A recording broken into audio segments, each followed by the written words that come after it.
जय गुरुदेव। और दोस्तों, आज हम बात करेंगे एक अप्सरा साधना के ऊपर। और अप्सरा साधना भी कैसी कि वास्तव में नाम ही उसका काफी है। देखिए, जो अप्सरा साधना है उसका नाम है चंद्र मोहिनी अप्सरा। जैसा कि आप नाम से ही आपको पता लग गया होगा कि चंद्र मोहिनी यानी कि चंद्रमा जो कि हमें शीतलता देता है, और मोहिनी तो आप जानते ही हैं। तो ये अप्सरा जो है ये बहुत ही सौम्य है, शांत स्वभाव की है। और जैसे कि चंद्रमा हमको मानसिक शीतलता प्रदान करता है, उसी प्रकार से ये अप्सरा भी शीतलता ही प्रदान करती है। हमारी जो मानसिक है प्रॉब्लम्स होती हैं, उन सबको जड़ से समाप्त करके हमें शीतलता प्रदान करती है ये अप्सरा। और मानसिक जो शांति है उसकी तो ये अधिष्ठात्री देवी है। जैसा कि तंत्र शास्त्र हैं या उच्च कोटि के जो ग्रंथ हैं, उनके अनुसार भी इनकी जो साधना है वो नीरसता, तनाव को समाप्त करती है। देखिए, धन, तनाव, आकर्षण, सभी प्रकार के कार्य सिद्ध होते हैं इस साधना से। अब हालांकि मैंने बहुत सारी अप्सरा साधनाओं की वीडियो पहले भी डाली हुई है, और ये भी एक अप्सरा साधना की वीडियो मैं आपको दे रहा हूं, क्योंकि होती तो अप्सरा साधनाएं काफी हैं। 108 तो ग्रंथों के अनुसार बताई गई है। ठीक है, अब यहां पर इसको हम जो सिद्ध करेंगे वो या तो हम सखी के रूप में या फिर मित्र के रूप में। देखिए, जो स्त्रियां हैं वो सखी के रूप में सिद्ध कर सकती हैं, और जो पुरुष हैं वो मित्र के रूप में। क्योंकि प्रेमी का रूप, पत्नी रूप, अदरवाइज और किसी रूप में तो ये साधना सिद्ध होना बड़ा कठिन हो जाती है। क्योंकि अप्सरा साधनाएं जो होती है वो माता के रूप में, बहन के रूप में आप सिद्ध नहीं कर सकते हैं, ना बेटी के रूप में। क्योंकि ये जो साधनाएं हैं ये राजसिक साधनाएं हैं। और जैसा कि आपको पता भी है कि विश्वामित्र की साधना को भंग करने के लिए मेनका आई थी, और मेनका ने उनकी साधना को भंग कर दिया था। तो आप स्वयं इस बात से अंदाजा लगा सकते हैं कि जब इतने बड़े ऋषि विश्वामित्र जैसे अपनी साधना को साइड रख करके और उनके पीछे चल सकते हैं, तो फिर अब आप खुद अंदाजा लगा सकते हैं कि हम और आप किस कैटेगरी में आते हैं। तो इसलिए माता के रूप में या बहन के रूप में तो करने का ख्याल ही छोड़ देना, क्योंकि ये सिर्फ बहुत हाई लेवल के जो साधक होते हैं वही कर सकते हैं जिन्होंने काम पर पूर्ण रूप से विजय प्राप्त की हो। क्योंकि अगर आप माता के रूप में कर रहे हैं या बहन के रूप में या बेटी के रूप में, तो वहां पर क्या होता है कि जब आपके सामने कुछ ऐसे दृश्य, कुछ इस प्रकार से वो आपके सामने आकर के क्रीड़ाएं करेगी, तो आपका मन विचलित होना स्वाभाविक है।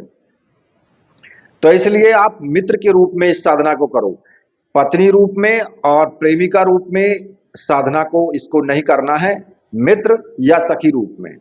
क्योंकि मित्र जो होता है ना, वो आपका शुभ चिंतक होता है, अगर वो सच्चे दिल से मित्र है तो। ठीक है, खैर, अगर मैं अप्सरा साधना के विषय में बात करूंगा तो वीडियो बहुत लंबी हो जाएगी, लेकिन मैंने यहां पर आपको थोड़ा सा एक हेडिंग टाइप आपको दे दिया है। अब बात आती है कि भाई इस साधना को कैसे सिद्ध किया जाए। इस साधना को सिद्ध करने के लिए आपको मुख्य रूप से 4 चीजों की आवश्यकता होगी। अप्सरा यंत्र, अप्सरा माला, रक्षा माला और एक सम्मोहन गुटिका। और ये चारों सामग्रियां मंत्र सिद्ध और प्राण प्रतिष्ठा युक्त होनी चाहिए। और देखिए, अगर आपको ऐसी सामग्री चाहिए तो मैंने व्हाट्सएप नंबर दिया हुआ है वीडियो में, आप वहां से मुझे व्हाट्सएप करके और वो सामग्री आप प्राप्त कर सकते हैं। सामग्री आपको 100% मिलेगी, इसमें किसी प्रकार का कोई संशय नहीं है। ठीक है। अब मान लिया कि आपने ये सामग्री प्राप्त कर ली। अब कुछ लोगों का कहना यह होता है कि जी हम इस सामग्री से कितनी बार साधना कर सकते हैं। तो देखिए, मैं जो भी आपको सामग्री प्रदान करता हूं, आप उससे कितनी बार भी साधनाएं करो, कोई प्रॉब्लम नहीं है। चाहे आप 1 बार करो, 2 बार करो, 3 बार करो, 10 बार करो, उसी सामग्री से जब तक साधना सिद्ध ना हो तो आप उसी सामग्री से साधना कीजिए। ठीक है। खैर, जब आपको ये सामग्री प्राप्त होने के बाद ये जो साधना है, ये आपको रात्रि को 10 बजे के बाद, 10 बजे के बाद मैं इसलिए कहता हूं कि रात्रि में वातावरण बिल्कुल एकदम शांत हो जाता है। ठीक है। तो इसलिए रात्रि में करना शुभकर होता है। रात्रि में 10 बजे के बाद या तो अपने एकांत रूम में, जहां पर कोई भी आपको डिस्टर्ब ना करे, ऐसी जगह आप तलाश कीजिए। वो आपके घर के अंदर भी कोई कमरा हो सकता है, या फिर आपका पूजा घर भी हो सकता है, लेकिन होना चाहिए एकांत। कि कहीं ऐसा ना हो कि आप साधना करने बैठे और उसमें फिर डिस्टर्ब करने के लिए दूसरे व्यक्ति आते रहें, या फिर कोई मंदिर हो, या फिर कोई और दूसरी जगह हो जहां पर कि आप आराम से बैठ करके साधना कर सकें। ठीक है। अब साधना को आप करें किस दिन?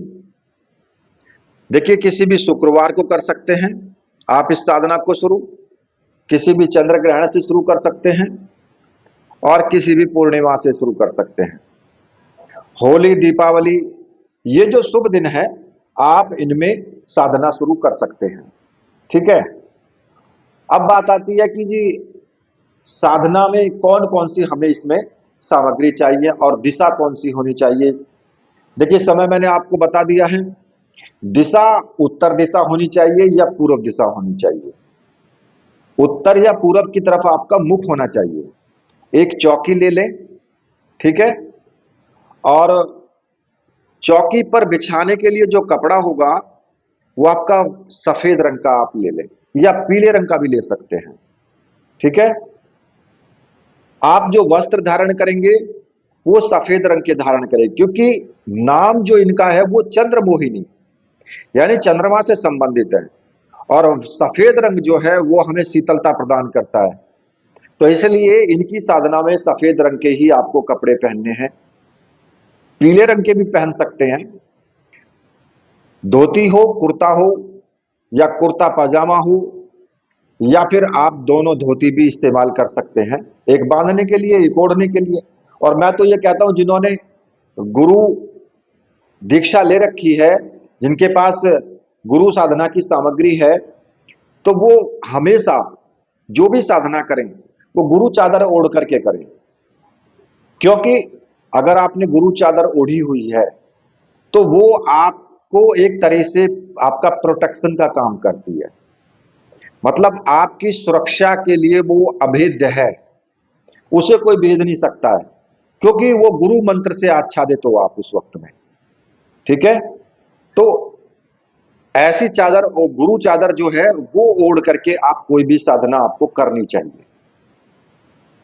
अब बात आती है कि भाई आसन, तो आसन भी आप पीले रंग का या सफेद रंग का ले सकते हैं। इसके अलावा इत्र होना चाहिए, गुलाब के या मोगरे के पुष्प होने चाहिए जो कि सुगंधित हों। चावल रोली, एक शुद्ध देसी घी का दीपक, अगर देसी घी ना हो तो आप तिल के तेल का भी जला सकते हैं। ठीक है। अगरबत्ती, धूप बत्ती जो कि सुगंधित हो, और एक छोटे से पात्र में जल जरूर रखें भर करके। ठीक है। चावल ले लें। अब स्नान आदि करके और स्वच्छ वस्त्र धारण करें और अपने पूजा घर या रूम में आप आ जाएं। जो भी आपका पूजा घर है आप उसमें आ जाएं और पहले से ही सामग्री को बिल्कुल एकदम फिट करके रखें चौकी के ऊपर। वहां बैठ करके सामने जो है गुरुदेव का चित्र होना चाहिए, जो भी आपके गुरु हैं। अगर आपने डॉक्टर नारायण दत्त श्रीमाली जी को गुरु धारण किया हुआ है तो उन्हीं की तस्वीर रखें, और अगर आपने भगवान शिव को गुरु माना है तो फिर भाई आप उन्हीं की तस्वीर रखें, या जो भी आपके गुरु हैं दूसरे, अगर कोई और हैं तो आप उनकी तस्वीर रखें। ठीक है। गुरु के साथ साथ अपने इष्ट देव की भी तस्वीर रख लें। अगर कोई और भी आपके पास हैं देवी देवता की तस्वीर तो वो भी आप रख सकते हैं। अब आपको क्या करना है कि चावल की जो है छोटी सी ढेरी बना लें, और ढेरी बना करके उसके ऊपर आप जो अप्सरा यंत्र है उस यंत्र को पहले आप कच्चे दूध से धोएं, उसके बाद गंगाजल से धो करके और उसको उसके ऊपर स्थापित कर दें। स्थापित खड़ा नहीं करना है आपको, ऐसे पट आपको रखना है वो। ठीक है। और उसी के बराबर में आप जो सम्मोहन गुटिका है उसको रख दें। ठीक है। दीपक जला लें, अगरबत्ती धूप बत्ती जो भी आपके पास है वो जला लें। अब आपको क्या करना है कि सबसे पहले आपको अपने गुरु का पूजन करें। जो भी आपके गुरु हैं जिनकी भी आपने तस्वीर रखी है, अब गुरु जी को आप रोली या सिंदूर से टीका लगाएं, चावल चढ़ाएं, पुष्प चढ़ाएं, धूप दीप ऐसे हाथ से करके दिखाएं। और इसमें ज्यादा कुछ नहीं होता है। मान लिया कि आप भगवान शिव को आपने गुरु माना है या डॉक्टर नारायण दत्त श्रीमाली जी को गुरु माना है, तो जो गुरु मंत्र है आप उसको पढ़ते हुए ओम परम तत्वाय नारायणाय गुरुभ्यो नमः पुष्पम समर्पयामि, आप उनको पुष्प चढ़ा दें।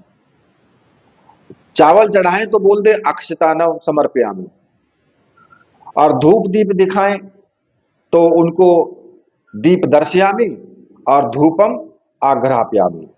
इस प्रकार से आप उनको बोल करके आप चढ़ा सकते हैं। ठीक है।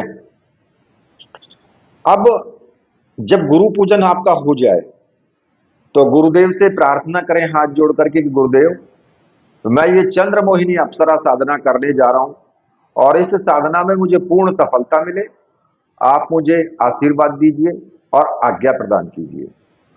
और गुरुदेव से मन ही मन आज्ञा लेकर के अपने गुरु मंत्र का 1 माला या 4 माला या 5 माला का जाप जरूर करें।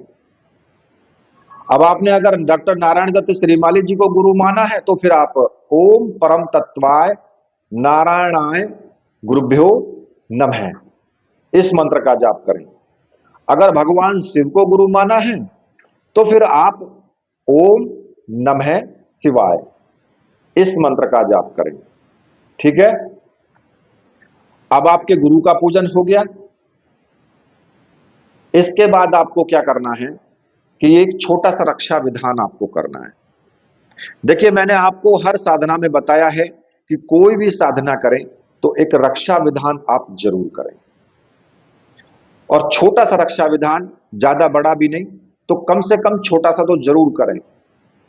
अब रक्षा विधान में आपको क्या करना है कि थोड़े से चावल आप यहां हाथ में ले लें उल्टे में, और सीधे हाथ से ऐसे अपने चारों तरफ चावल फेंकते हुए आपको मंत्र बोलना है, ओम असर्पंतु ये भूता है भूमि संसिता, ये भूता है विघ्न कर्तास्ते नश्यंतु शिवाज्ञा, अप्रमाणांतु भूतानि पिशाच सर्वतो दिशम, सर्वेशम विरोधेन पूजा कर्म समारंभे। इस मंत्र का जाप करते हुए और सभी दिशाओं में चावल आप फेंक दें। तो एक प्रकार से ये आपका सुरक्षा घेरा हो जाएगा। जहां तक चावल चले जाएंगे वहां तक कोई भी नेगेटिव एनर्जी नहीं आ सकती है। ठीक है। अब इसके अलावा आप रक्षा विधान और भी कर सकते हैं। मान लिया कि आप सुरक्षा घेरा लगाना चाहते हैं, तो आप उसमें सुरक्षा घेरा कोई सा भी लगा सकते हैं। मैंने बहुत सारे मंत्र दिए हैं, साबर मंत्र, जो कि सुरक्षा घेरे के हैं, रक्षा मंत्र हैं। उनमें से जो भी आपने सिद्ध किया हो उसका आप लगा सकते हैं। जैसे कि एक बहुत ही प्रचलित मंत्र है, ओम नमः वज्र का कोठा जिसमें पिंड हमारा बैठा, ईश्वर कुंजी ब्रह्मा का ताला, मेरे आठों याम का यति हनुमंत रखवाला। बहुत ही ताकतवर और बहुत ही ज्यादा शक्तिशाली मंत्र है ये रक्षा मंत्र। इसको भेदना इतना आसान नहीं है किसी के भी बस की, चाहे वो कोई भी शक्ति हो, क्योंकि ईश्वर की कुंजी है इसमें और ब्रह्मा का ताला है और परमात्मा का ही है सब कुछ। तो इसलिए परमात्मा के विरुद्ध कोई नहीं जा सकता है, वो सर्वशक्तिमान है। इस मंत्र की तुलना करना किसी से भी व्यर्थ ही होगा, मैं सच बता रहा हूं ये बात। खैर, जो भी सुरक्षा घेरा आप लगाएं, आपकी पूरी सामग्री सुरक्षा घेरे के अंदर होनी चाहिए। उनमें से कोई भी सामग्री बाहर नहीं होनी चाहिए, अंदर होनी चाहिए सभी। ठीक है। जब आप सुरक्षा घेरा लगा लें, फिर आप अपने इष्ट देव का पूजन आप करें, जो भी आपके इष्ट हैं। अब किसी के तो हनुमान जी इष्ट हैं, किसी के महाकाली इष्ट हैं, किसी के कृष्ण भगवान है, तो कोई भी हो, जो भी हैं उनका पूजन करें और उनका 5 मिनट बैठ करके ध्यान करें।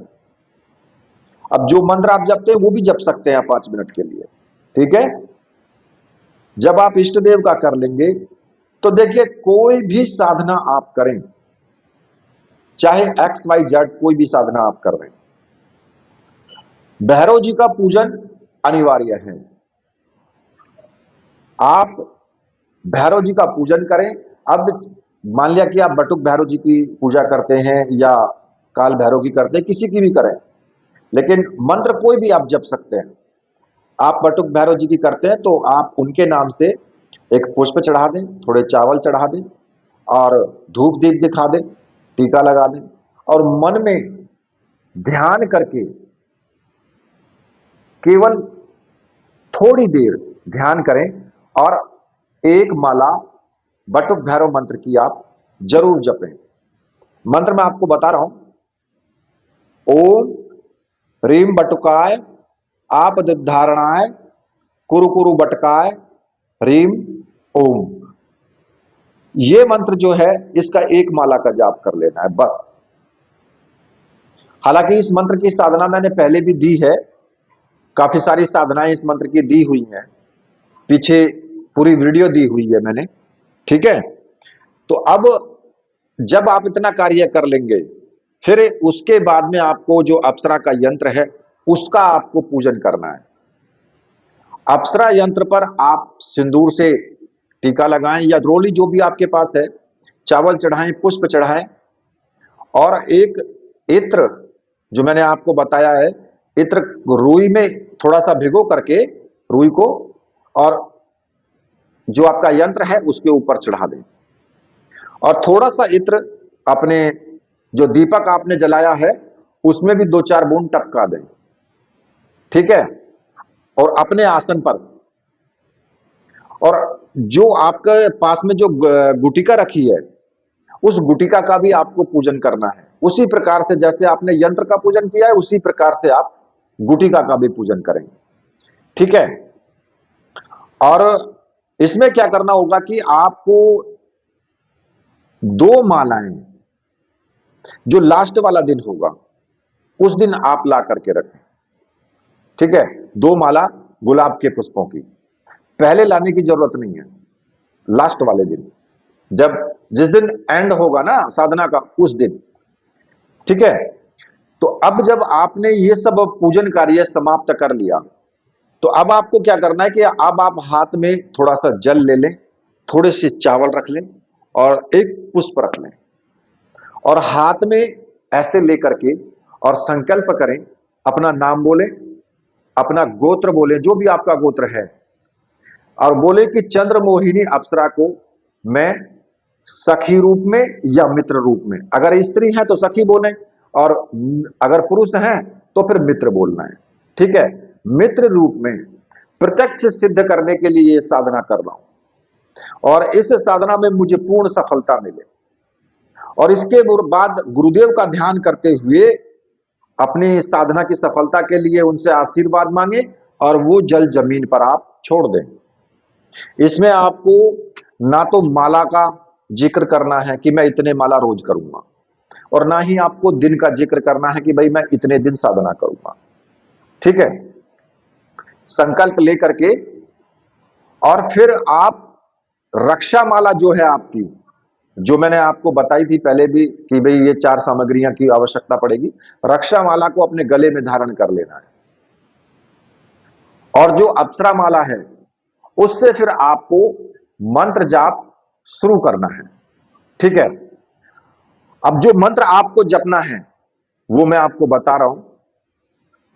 ओम रीम चंद्र मोहिनी अप्सराय आगच्छ आगच्छ स्वाहा, इस मंत्र का आपको जाप करना है और 21 माला का जाप आपको करना है। ज्यादा टाइम नहीं लगेगा, छोटा सा मंत्र है।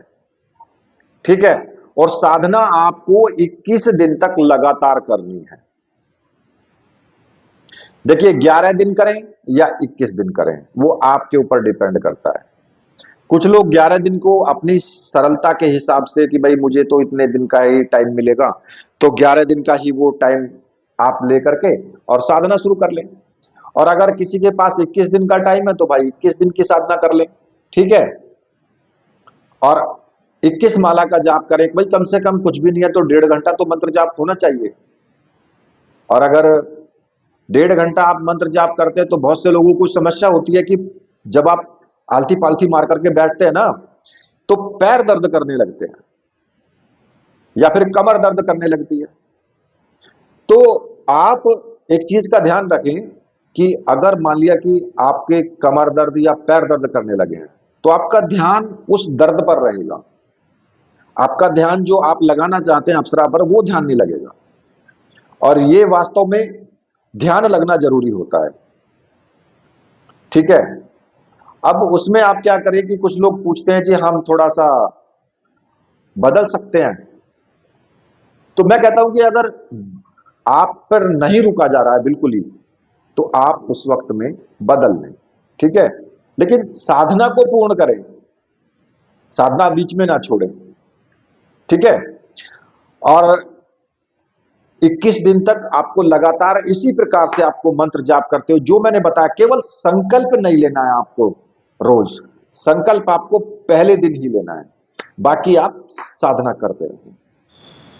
और देखिए अगर आपको लगे कि अप्सरा प्रत्यक्ष आपके सामने आए लास्ट वाले दिन, या फिर आपको ऐसा लगे आभास हो कि वो आ गई है, आपके पास बैठी है, ऐसा कुछ आभास आपको लगे, या प्रत्यक्ष रूप से भी दर्शन हो सकते हैं, तो आपको क्या करना है कि जो इत्र है और जो फूल है यानी पुष्पों की जो माला है वो माला आप उनको एक तो आपने यंत्र के ऊपर चढ़ा देनी है। ठीक है, लास्ट वाले दिन। और जो दूसरी माला है उस माला को आप अप्सरा को भेंट कर दें। यदि अप्रत्यक्ष रूप से है और आपको पता है उनकी उपस्थिति का कि वो यहां पर हैं, इस जगह पर बैठी हुई हैं या इस जगह पर खड़ी हुई हैं, क्योंकि वो आभास हो जाता है, तो आपको क्या करना है उसी जगह पर आप समर्पित कर दें और उनसे संकल्प के अनुसार आप जो है जीवन भर मित्र रूप में या सखी रूप में सहयोग करने का उनसे वचन ले लें। ठीक है, जब वो वचन दे दें तो फिर आपकी साधना पूर्ण है। और अगर अप्रत्यक्ष रूप से भी है तो आपको आवाज आ जाएगी, और अगर प्रत्यक्ष है तो फिर तो कोई बात ही नहीं है। अब बात आती है कि भाई साधना में कैसे अनुभव हो सकते हैं या किस प्रकार से हमें जो साधना में अपना आचरण है वो रखना चाहिए। देखिए, प्रत्येक साधना की बात होती है कि ब्रह्मचर्य व्रत का पालन करना 100% जरूरी है, चाहे वो मानसिक रूप से हो या शारीरिक रूप से हो, हर प्रकार से होना चाहिए। आपकी सोचने की शक्ति भी इस साधना में विघ्न पैदा करती है। सात्विक भोजन हो आपका और सात्विक आपके विचार हो। किसी के साथ बुरा करना, छल कपट, चोरी, काम क्रोध, ये सब त्याज्य हैं अगर आप साधना कर रहे हैं, ठीक है? तब आप इन सब चीजों से दूर रहें। अब अनुभव कैसे हो सकते हैं? देखिए, अनुभव में आपको किसी भी प्रकार के अनुभव हो सकते हैं।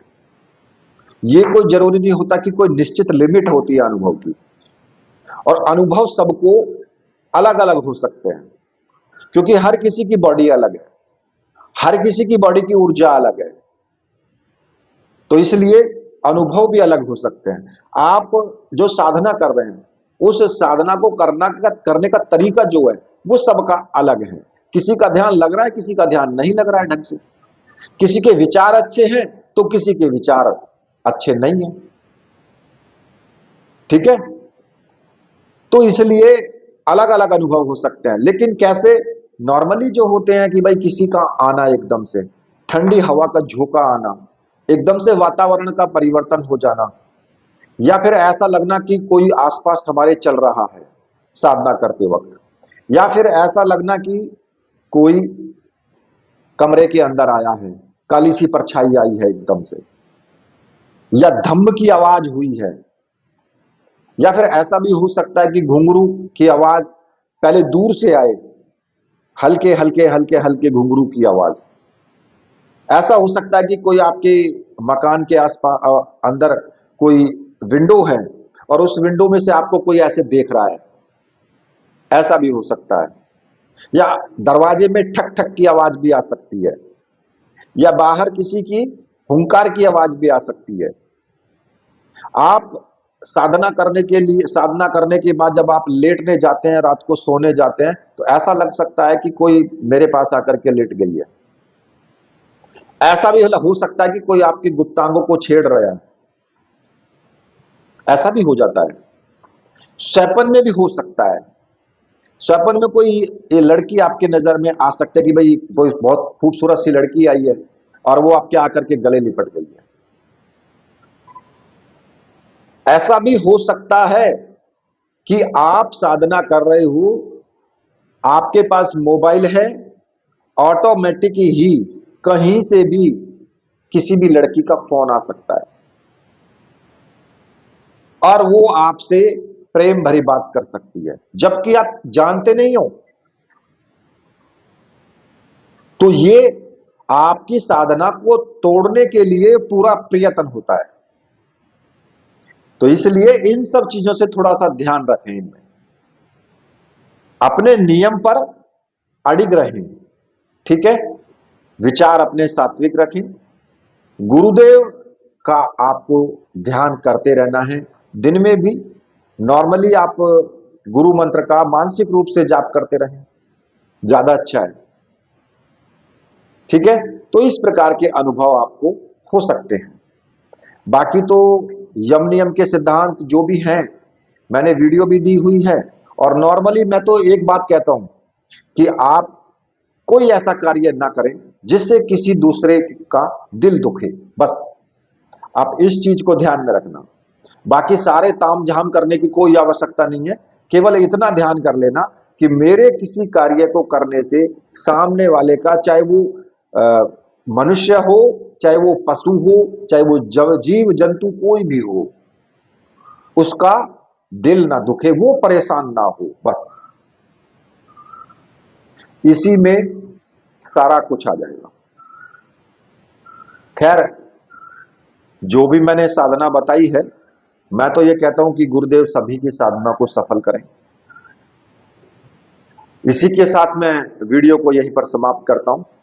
मेरे साथ बोलिए, बोलिए वीर बजरंग बली हनुमान जी महाराज की जय। बोलिए मेरे परमहंस गुरुदेव की जय।